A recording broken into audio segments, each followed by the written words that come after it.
বিশ্রামে যাব।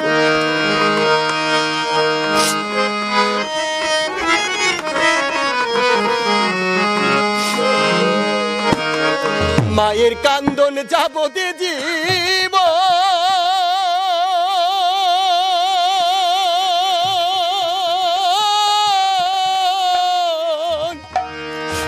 ওরে 2-4 মাস বইনের কান্দন রে, ওই ঘরের পরিবারের কান্দন 2-4 দিন পর থাকে না। দুঃখের দরদি আমার জনম দুঃখী মা, গর্ভধারিণী মা, জনম দুঃখিনী মা। বাবা মা যদি বেঁচে থাকে, আর মায়েরা আপনাদের কাছে অনুরোধ, আমরা তো হতভাগা, আমাদের 2টা বাবা মা, আর মায়েরা হচ্ছে সৌভাগ্যবতী, তাদের 4খানা বাবা মা। দয়া করে শ্বশুর শাশুড়িকে আর শ্বশুর শাশুড়ি ভাববেন না, বাবা মা ভাবুন।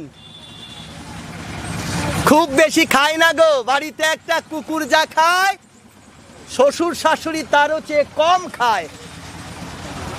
ভেবে দেখবেন 4টা হাঁসে যা খায় তার চেয়ে অনেক কম খায় আমাদের বাবা আর মা। বৃদ্ধ সময় এতটুকু ভাত। শুধু তাচ্ছিল্য করে দেবেন না, এটা দেওয়া না, এটা নেওয়া।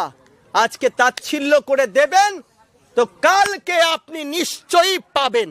আজকে শাশুড়িকে তাচ্ছিল্য করে দেবেন, একদিন ভিক্ষা করে খাবেন। আজকে দেবেন না তো একদিন আপনাকে দাঁড়ে দাঁড়ে ভিক্ষা করে আপনার পেটের ভাত জোগাড় করতে হবে। যদি আপনি আপনার স্বামীকে ভগবান মানেন, তো স্বামীর বাবা মা আপনার ভগবানের বাবা মা।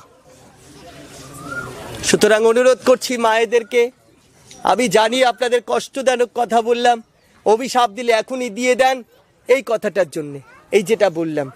আর না হলে আজকেই মেনে নেন যে অভিমান ভুলে গিয়ে মায়ের চরণ তলে আমার মাথাটা ঠেকাই। একদিন আজকে আমি মা হয়েছি, কালকে শাশুড়ি হব, এ কথাটা মিথ্যে নাই। আমি আজকে যা দেব কালকে আমি তাই পাবো। আজকে এ সিদ্ধান্ত নিয়ে যাই। আমাদের জীবনের সমস্ত কিছু, আপনি আজকে গালি দেন, কালকে গালি পাবেন। আজকে আপনি সম্মান করুন, তো আজ না হোক কাল যে মানুষটা আপনাকে সম্মান করে না, সে এসে আপনার মাথায় হাত দিয়ে বলবে আমারই ভুল হয়েছে রে, আমায় ক্ষমা করে দিস। এটাই জীবন। আমার সনাতন এটাই শিখিয়েছে, প্রেম দাও, প্রেম দাও।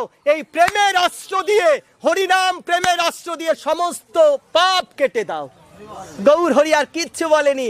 বাহু তোলো, কান ভরে বলো হরে কৃষ্ণ, হরে কৃষ্ণ, কৃষ্ণ কৃষ্ণ হরে হরে, হরে রাম, হরে রাম, রাম রাম হরে হরে। আপনাদের সকলের চরণে আরেকবার বিনম্র শ্রদ্ধার প্রণাম জানিয়ে আজকের মতো বিশ্রাম, ভাগবত ভগবানকে বিশ্রাম দিচ্ছি।